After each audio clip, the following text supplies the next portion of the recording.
1.73 কোটি টকা তেওঁলোকে বিনিয়োগ কৰিব 202 গৰাকী ব্যক্তি পোনপটীয়াভাৱে ইয়াতে তেওঁলোকে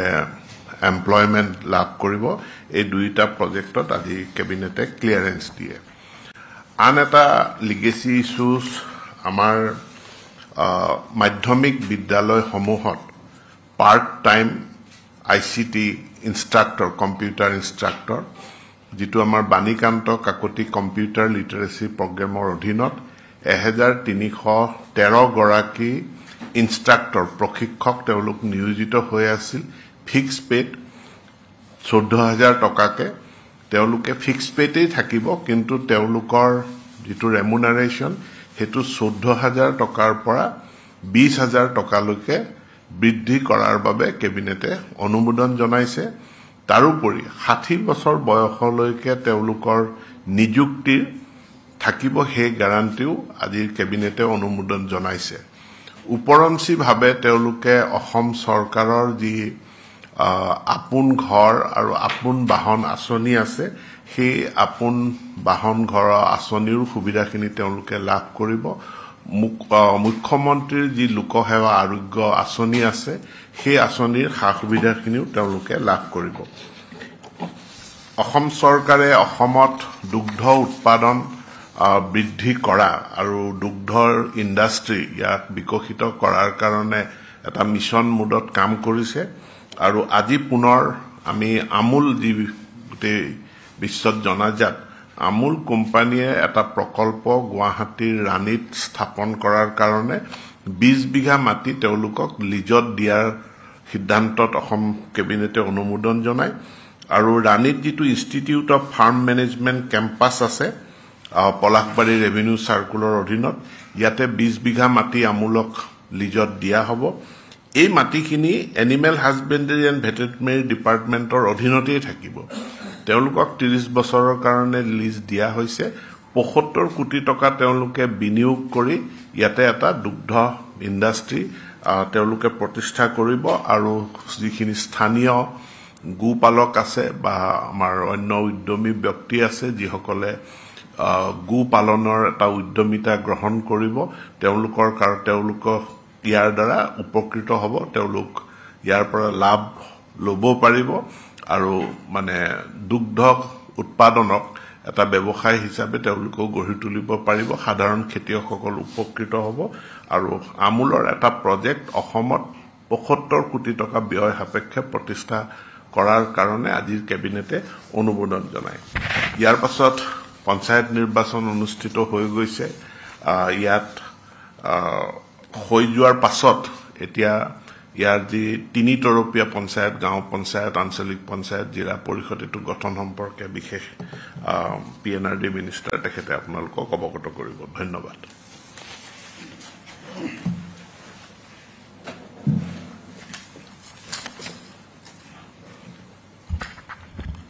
সাংবাদিক বন্ধুসকল ইতিমধ্যে যেহেতু সকলোমে পঞ্চায়ত নিৰ্বাচন অনুষ্ঠিত হৈ গৈছে আৰু আমাৰ বিভাগে এক সূচী প্ৰস্তুত কৰিছিলে ইয়াৰ পঞ্চায়তৰ সভাপতি বা উপসভাপতি বা আঞ্চলিক পঞ্চায়তৰ সভাপতি উপসভাপতি বা জিলা পৰিষদৰ আৰু হেতু মাননীয় মুখ্যমন্ত্ৰী ডক্টৰ হিমন্ত বিশ্ব শৰ্মা ডাঙৰীয়াৰ অনুমোদন সাপেক্ষে আজি তেখেতে অনুমোদন জনাইছে আৰু আমাৰ গাঁও পঞ্চায়তৰ সভাপতি আৰু উপসভাপতিৰ কাৰণে আমি 21 জুনৰ পৰা 10 জুলাইৰ ভিতৰত আমাৰ জিলা আয়ুক্তসকলে নটিফিকেশন জাৰি কৰিব আৰু জিলা আয়ুক্তসকলে তেওঁলোকে একোজনকৈ অথৰাইজড অফিচাৰ নিয়োগ কৰিব আৰু সেই অফিচাৰক দায়িত্বসমূহ ভগাই দিব কোনে কোনখন পঞ্চায়তত নিৰ্বাচনত অংশগ্ৰহণ কৰিব বা বাছনিত অংশগ্ৰহণ কৰিব আৰু হেতুৰ আধাৰতে নিৰ্ধাৰিত টাইমত অৰ্থাৎ 21 জুনৰ আগতে জিলা আয়ুক্তসকলে তেওঁলোকে নটিফিকেশন জাৰি কৰাৰ পিছত 21 জুনৰ পৰা 10 জুলাইৰ ভিতৰত গাঁও পঞ্চায়তৰ সভাপতি আৰু উপসভাপতিৰ কাৰণে নিৰ্বাচন অনুষ্ঠিত হ'ব আৰু সেইদিনাখন তেওঁলোকৰ শপত গ্ৰহণ হ'ব তাৰ পিছত নিৰ্বাচন অনুষ্ঠিত হ'বগৈ এপি প্ৰেসিডেন্ট বা এপি ভাইস প্ৰেসিডেন্টৰ কাৰণে 11 জুলাইৰ পৰা 20 জুলাইৰ ভিতৰত তেওঁলোকক শপত গ্ৰহণ কৰাৰ লগতে তেওঁলোকক নিৰ্বাচিত কৰি তেওঁলোক দায়িত্ব অৰ্পণ কৰিব আৰু ঠিক তেনেকুৱাকৈ জিলা পৰিষদৰ সভাপতি বা উপসভাপতিৰ কাৰণে 21 জুলাইৰ পৰা 30 জুলাইৰ ভিতৰত তেওঁলোকক শপত গ্ৰহণ কৰাৰ লগতে তেওঁলোকক সভাপতি আৰু উপসভাপতি নিৰ্বাচিত কৰি তেওঁলোকক দায়িত্ব অৰ্পণ কৰিব। অৰ্থাৎ 1 আগষ্টৰ পৰা তেওঁলোকে সুকলমে কাম কৰিব পাৰিব। আৰু আজি আমাৰ সূচী এইখিনি। ধন্যবাদ। জিলা পৰিষদ ক'লোঁ, জিলা পৰিষদ আপোনাৰ 21 জুলাইৰ পৰা 30 জুলাই, জিপি প্ৰেচিডেণ্ট ভাইচ প্ৰেচিডেণ্টৰ কাৰণে 21 জুনৰ পৰা 10 জুলাই, এপি প্ৰেচিডেণ্ট ভাইচ প্ৰেচিডেণ্টৰ কাৰণে 10 জুলাইৰ পৰা 20 জুলাই, আৰু জিলা পৰিষদৰ কাৰণে 21 জুলাইৰ পৰা 30 জুলাই। Thank U.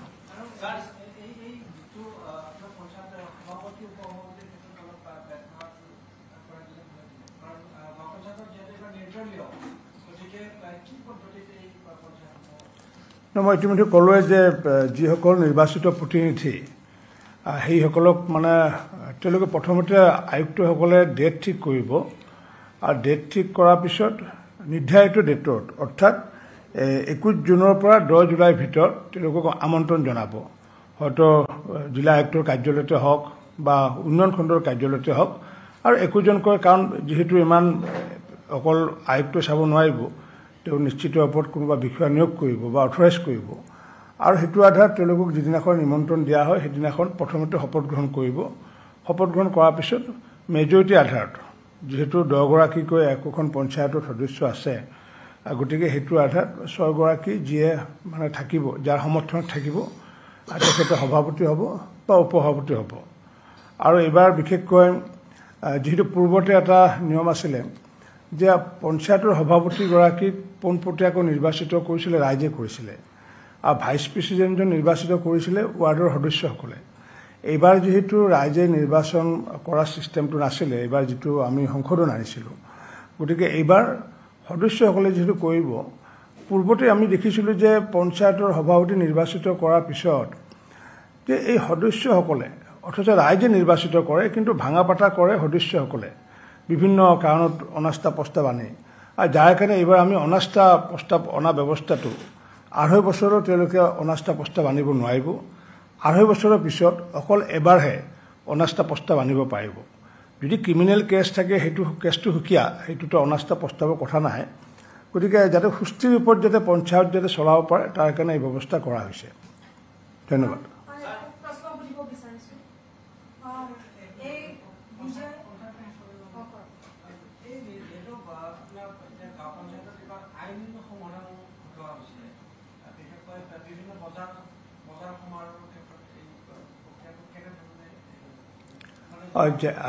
আমি বজাৰৰ ক্ষেত্ৰত পূৰ্বতে কৈছিলোঁ কি যে গাঁও পঞ্চায়তৰ ক্ষেত্ৰত কোনো বিত্তীয় ক্ষমতা নাছিলে, অৰ্থাৎ গাঁও পঞ্চায়তৰ অন্তৰ্গত যিমানবোৰ বজাৰ ঘাট হাট আছিলে সেইবোৰ যদি 1 লাখ টকাৰ মানে লৈ থাকে তেতিয়াহ'লে আঞ্চলিক পঞ্চায়তেহে নিবিদা আহ্বান কৰিব পাৰিছিলে, আৰু 1 লাখতকৈ যদি 1 টকা বেছি হয় তেতিয়াহ'লে সেইটো অট'মেটিকেলি জিলা পৰিষদলৈ গৈছিলে। কিন্তু এইবাৰ আমি কৈছোঁ কি যে 5 লাখ টকালৈ গাঁও পঞ্চায়তে নিজাববীয়াকৈ নিবিদা আহ্বান কৰিব পাৰিব, আৰু লগতে সেই আহ্বান কৰাৰ লগতে সেই গাঁও পঞ্চায়তৰ অন্তৰ্গত লেচিহে তাত মানে পাৰ্টিচিপেট কৰিব পাৰিব। পূৰ্বতে বিভিন্ন বাহিৰৰ পৰা লেচি আহি পেলাই পাৰ্টিচিপেট কৰিছিলে, গতিকে 5 লাখ টকালৈ বিত্তীয় এটা ক্ষমতা তেওঁলোকক অৰ্পণ কৰা হৈছে। দ্বিতীয়তে 5 লাখ টকাৰ যদি ওপৰত হয় আৰু 10 লাখ টকাৰ যদি ভিতৰত হয় তেতিয়াহ'লে আঞ্চলিক পঞ্চায়ত, নতুনকৈ যিখন আঞ্চলিক পঞ্চায়ত গঠন হ'ব, সেই আঞ্চলিক পঞ্চায়তে 5 পৰা 10 লাখ টকা, আৰু 10 লাখ টকাৰ যদি ওপৰত হয় তেতিয়াহ'লে জিলা পৰিষদৰ তেওঁলোকে এখতিয়াৰ থাকিব। পূৰ্বে এই ব্যৱস্থাটো নাছিলে, পূৰ্বে সমগ্ৰ বজাৰসমূহ জিলা পৰিষদে আবণ্টন দিছিলে। গতিকে এইবাৰ পঞ্চায়তে আবণ্টন পঞ্চায়তে দিয়াৰ পিছত তেওঁলোকে 40% আৰু তাৰ পৰা তেওঁলোকে যিটো টকা সেই টকাটো ৰাখিব, আঞ্চলিক পঞ্চায়তলৈ 40% পঠাব, আৰু 20% পঠাব জিলা পৰিষদলৈ পঠাব। আৰু ঠিক তেনেকৈ এপি লেভেলতো যিবোৰ বজাৰ ঘাট হ'বগৈ তেওঁলোকেও 40% নিজে ৰাখিব, 40% গাঁও পঞ্চায়তক দিব, আৰু 20% জিলা পৰিষদক দিব। আৰু জিলা পৰিষদলৈ যিবোৰ বজাৰ হয় তেওঁলোকৰ যি বজাৰ নিবিদা দিয়াৰ পিছত তেওঁলোকৰ 40% আঞ্চলিক পঞ্চায়তত, 40% গাঁও পঞ্চায়তত দিব লাগিব, অৰ্থাৎ জিলা পৰিষদৰ ক্ষেত্ৰত তেওঁলোকে তাৰ 20%হে ৰাখিব পাৰিব।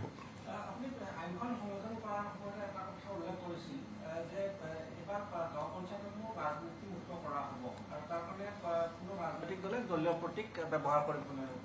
লগতে কৈছিল যে প্ৰাক্তন শিক্ষক শিক্ষয়িত্ৰী বিভিন্ন অধিবক্তা বা সাংবাদিক বা অন্যান্য যি ধৰণৰ চৰকাৰী বিষয়া কৰ্মচাৰী থাকিব পাৰে তেওঁলোকে প্ৰতিযোগিতা আগবঢ়াব পাৰিব বুলি কৈছিলে আৰু সেইমৰ্মে এইবাৰ নিৰ্বাচনত তেনেকৈ প্ৰতিযোগিতা আগবঢ়াইছে আৰু জিকিছে গতিকে সভাপতি আৰু উপ সভাপতি বাছনিৰ ক্ষেত্ৰত মানে কিবা ৰাজনৈতিক প্ৰভাৱ পেলাই থাকিব পাৰে বা তেওঁলোকে প্ৰাধান্য পোৱাৰ সম্ভাৱনা থাকিব নালাগে চাওক আমাৰ প্ৰতীক্ষে নাথাকে আল্টিমেটলি যিমানে নিৰ্বাচনত অংশগ্ৰহণ কৰিছে হয়তো অলপ শতাংশ বাদ দি পেলাই অধিকাংশ শতাংশই কোনোবা ৰাজনৈতিক দলৰ প্ৰতি অনুগত্য বা সদস্য হৈ আছিলে বা যেনেকুৱাকৈ আমাৰ ভাৰতীয় জনতা পাৰ্টীয়ে কেইবাগৰাকীও বুথৰ সভাপতি নিৰ্বাচনত অংশগ্ৰহণ কৰিছে কিন্তু আমি প্ৰতীকটো তেওঁলোকক অৰ্পণ কৰা নাছিলোঁ তেওঁলোকে নিৰ্দলীয় হিচাপে নিৰ্বাচিত হৈ আহিছে গতিকে যিহেতু নিৰ্দলীয় হিচাপে নিৰ্বাচিত আহিছে ভাল এখন যাতে পঞ্চায়ত কৰিব পাৰে তাৰ কাৰণে নিশ্চিত ৰূপত তেওঁলোকে তাৰ স্থানীয় বিধায়কে হওক বা স্থানীয়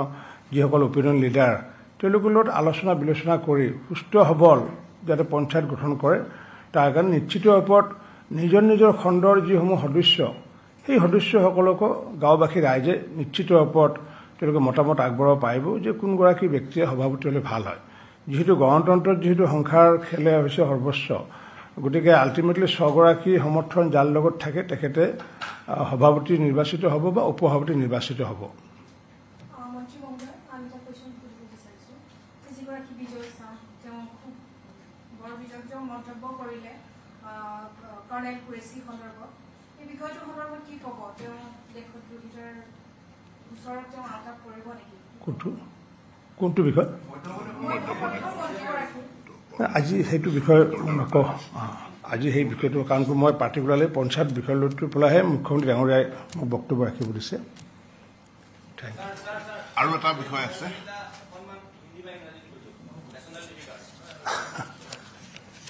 हम लोग को असम में अभी जो पंचायत चुनाव हो गया है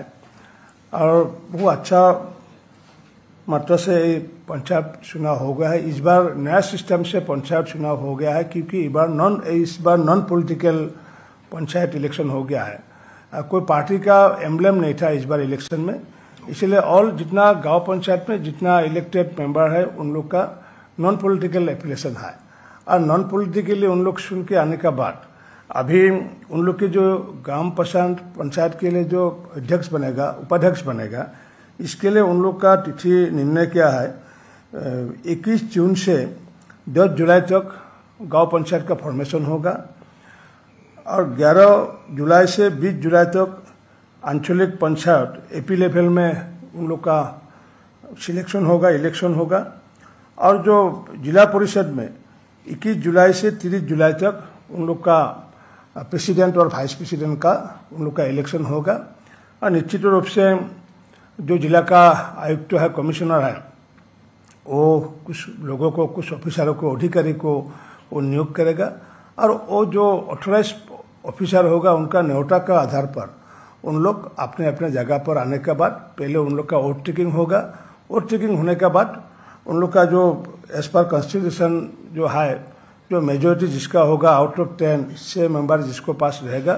वो अगले दिन पंचायत का अध्यक्ष बनेगा पंचायत का उपाध्यक्ष बनेगा और इच्छा तरफ से आंचलिक पंचायत में एक ही सिस्टम है और जिला परिषद में भी एक ही सिस्टम है भूल गया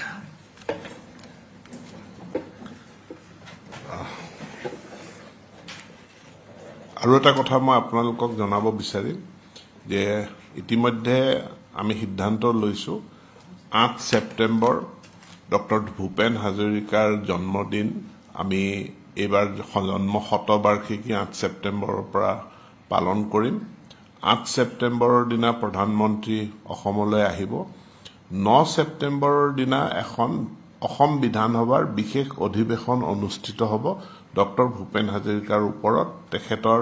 কৰ্মৰাজি তেখেতৰ সৃষ্টিক চিৰযুগমীয়া কৰাৰ কাৰণে তেখেতৰ স্মৃতিক চিৰযুগমীয়া কৰাৰ কাৰণে এটা প্ৰস্তাৱ আছে যে ডিব্ৰুগড় বিমানবন্দৰক এটা ডক্টৰ ভূপেন হাজৰিকা বিমানবন্দৰ হিচাপে তাক নামকৰণ কৰা আৰু এই বিষয় লৈ 9 সেপ্টেম্বৰত এদিনীয়া কাৰ্যসূচীৰে অসম বিধানসভাৰ এখন বিশেষ বিধানসভা অধিৱেশন অনুষ্ঠিত হ'ব Today's cabinet has deliberated on many issues. the Assam Advantage Assam that we held, it is now bearing fruits. In every cabinet, we are clearing many projects.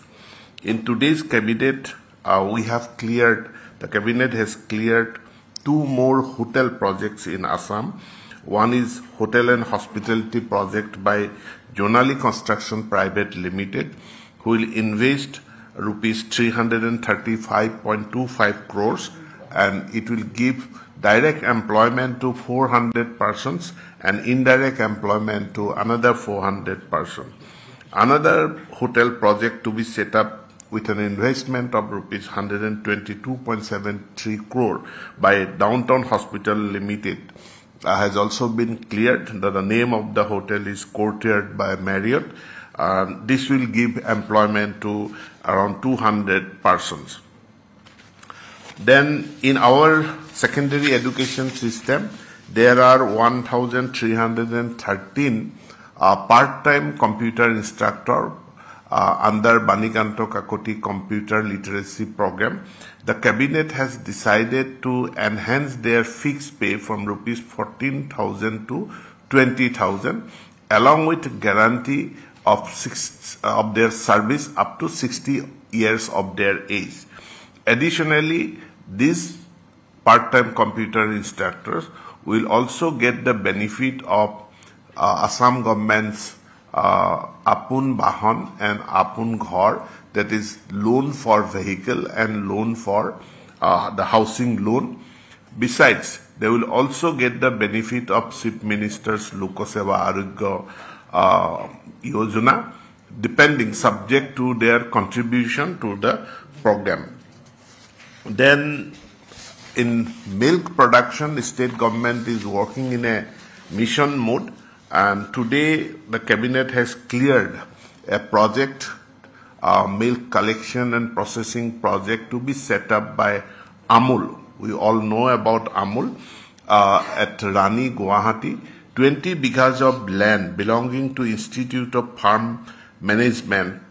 under the Animal Husbandry and Veterinary Department will be leased out for 30 years to Amul to set up this dairy project at Rani, close to Guwahati. Thank you. And also Dr. Bhupen Hazarika's birth centenary. Bhupen Hazarika, we know we have already declared to celebrate the birth centenary of Dr. Bhupen Hazarika, and there is a proposal to name the Dibrugarh airport after Dr. Bhupen Hazarika, and for which there will be a special one-day session of Assam Legislative Assembly on 9th September this year. Sir, অন্যটা প্ৰসংগ যেহেতু বিনামূলীয়া নামভৰ্তি ক্ষেত্ৰত আপুনি আগতে কৈছিলে আয়ৰ প্ৰমাণপত্ৰ আৰু ৰেচন কাৰ্ড থাকিলে হ'ব বুলি কৈছিলে, কিন্তু শেহতীয়াভাৱে যিখন নটিফিকেশ্যন দিয়া হৈছে তাত কেৱল কোৱা হৈছে যে ৰেচন কাৰ্ড থাকিলেহে বিনামূলীয়া নামভৰ্তি ক্ষেত্ৰত প্ৰযোজ্য হ'ব। গতিকে গোটেই বিষয়টো অলপ বিভ্ৰান্তি সৃষ্টি হৈ আছে। এইটো বিভ্ৰান্তি একো নাই, মূল কথাটো হ'ল যে এই বিনামূলীয়া নামভৰ্তি বিপিএল ষ্টুডেণ্টৰ কাৰণে প্ৰথম পৰ্যায়ত যিসকলৰ আয় 2 লাখ টকালৈকে আছিলে তেওঁলোকে এই বিনামূলীয়া নামভৰ্তিৰ সুযোগ সুবিধা পায়। এতিয়া ইয়াক 4 লাখ টকালৈকে উন্নীত কৰা হৈছে, অৰ্থাৎ 4 লাখ টকা যাৰ যিবিলাক পৰিয়ালৰ বাৰ্ষিক আয় তেওঁলোকে এই বিনামূলীয়া নামভৰ্তিৰ সুযোগ সুবিধা পাব। এতিয়া এই আয় প্ৰমাণ কৰিবলৈ এফালেদি আমাৰ ৰেচন কাৰ্ডখন আছে, কিন্তু ৰেচন কাৰ্ডত কোনো ব্যক্তিৰ যদি নাম নাথাকে বা কোনো ব্যক্তিয়ে যদি কিবা কাৰণত তেওঁৰ ৰেচন কাৰ্ডখন তেওঁ পোৱা নাই বা পালেও ৰেচন কাৰ্ডখনত তেওঁৰ নাম নাই, তেনে ক্ষেত্ৰত পূৰ্বৰ দৰে যিটো ইনকাম চাৰ্টিফিকেট কম্পিটেণ্ট অথৰিটিৰ পৰা দিয়ে সেই কম্পিটেণ্ট অথৰিটিৰ পৰা দিব পাৰিব। এইটো এটা ইমপ্লাইড কথা যে মূল কথাটো হ'ল বিপিএল ষ্টুডেণ্টে এই বেনিফিট পাব, কিন্তু তেওঁ যে বিপিএল তেওঁৰ যে ইনকামটো তেওঁৰ পৰিয়ালৰ ইনকামটো 4 লাখ টকাৰ তলত সেইটো তেওঁ প্ৰমাণ কৰিব লাগিব। ধন্যবাদ।